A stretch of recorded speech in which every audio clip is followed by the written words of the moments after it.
എല്ലാവർക്കും നമസ്കാരം. ഇന്ന് നമ്മൾ വന്നിട്ടുള്ളത് മുരിങ്ങയിലയും തൈരും കൊണ്ടുള്ളൊരു നല്ല ടേസ്റ്റ് ആയിട്ടുള്ള ഒരു ഡിഷായിട്ടാണ്. അപ്പോൾ അതിന് വേണ്ടിയിട്ട് നമ്മളൊരു പാൻ ഒന്ന് ചൂടായി വന്നിട്ടുണ്ട്. ഇതിലേക്ക് കുറച്ച് എണ്ണ ഒഴിച്ചു കൊടുക്കുക. എണ്ണ എന്ന് പറയുമ്പോൾ വെളിച്ചെണ്ണയാണ് ഏറ്റവും നല്ലത്. വെളിച്ചെണ്ണ ഒന്ന് ചൂടായി വന്നു കഴിഞ്ഞാൽ ഇതിലേക്ക് ഒരു 1/4 ടീസ്പൂൺ കടുക് ഇട്ട് നന്നായിട്ട് പൊട്ടിച്ചെടുക്കുക. കടുക് പൊട്ടി വന്നു കഴിഞ്ഞാൽ ഇതിലേക്ക് ഒരു 1/4 ടീസ്പൂൺ ചെറിയ ജീരകം ചേർത്ത് നന്നായിട്ടൊന്ന് മൂപ്പിക്കുക.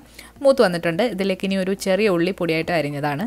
ഞാൻ എടുത്തിരിക്കുന്ന ഒരു വലിയ ചെറിയ ഉള്ളിയാണ്. ഇതിലേക്കൊരു ചെറിയ കഷ്ണം ഇഞ്ചി, അതുപോലെ തന്നെ 2 അല്ലി വെളുത്തുള്ളി ഒന്ന് ചതച്ചെടുത്തിട്ടുള്ളതാണ്. അതുകൂടി ചേർത്തിട്ട് അതിൻ്റെ പച്ചമണം നന്നായിട്ടൊന്ന് മാറ്റിയെടുക്കുക. ഇഞ്ചി, വെളുത്തുള്ളി, ഉള്ളിയുടെയൊക്കെ പച്ചമണം ചെറുതായിട്ടൊന്ന് മാറി വന്നു കഴിഞ്ഞാൽ ഇതിലേക്ക് 2 പച്ചമുളക് ചേർക്കാം. ഇനി നമ്മളിതിലേക്ക് ചേർക്കുന്നത് കുറച്ച് കറിവേപ്പിലയാണ്. അപ്പോൾ ഇതെല്ലാം കൂടി ചേർത്തിട്ട് നന്നായിട്ടൊന്ന് വഴറ്റിയെടുക്കാം. ഇനി ഇതിലേക്ക് നമ്മൾ ചേർക്കുന്നത് ഒരു 1/4 ടീസ്പൂൺ മഞ്ഞൾപ്പൊടിയാണ്. നല്ലൊരു കളർ കിട്ടാൻ വേണ്ടിയിട്ട് നമ്മളൊരു 1/4 ടീസ്പൂണിനെക്കാട്ടിലും വളരെ കുറച്ച് മുളക് പൊടി കൂടി ചേർക്കുന്നുണ്ട്. കാശ്മീരി മുളക് പൊടിയാണ്.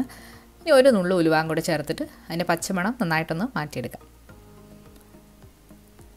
പൊടികളുടെ പച്ചമണം നന്നായിട്ട് മാറിയതിന് ശേഷം ആണ് നമ്മളിതിലേക്ക് ഇനി മുരിങ്ങയിലയാണ് ചേർക്കുന്നത്. മുരിങ്ങയില നന്നായിട്ട് കഴുകി അടർത്തി വെച്ചിരിക്കുന്നതാണ്. മുരിങ്ങയില കഴുകിയതിന് ശേഷം അരിയാൻ പാടില്ല. അരിഞ്ഞാൽ കയ്പ്പ് രസം വരാനുള്ള സാധ്യതയുണ്ട്. അതുകൊണ്ട് മുഴുവനെ തന്നെയാണ് നമ്മൾ എടുത്തിരിക്കുന്നത്. മുരിങ്ങയില ചേർത്തിട്ട് ഒരുപാടങ്ങ് കുക്ക് ചെയ്യരുത്, ജസ്റ്റ് ഒന്ന് ഇളക്കി കൊടുത്താൽ മതി.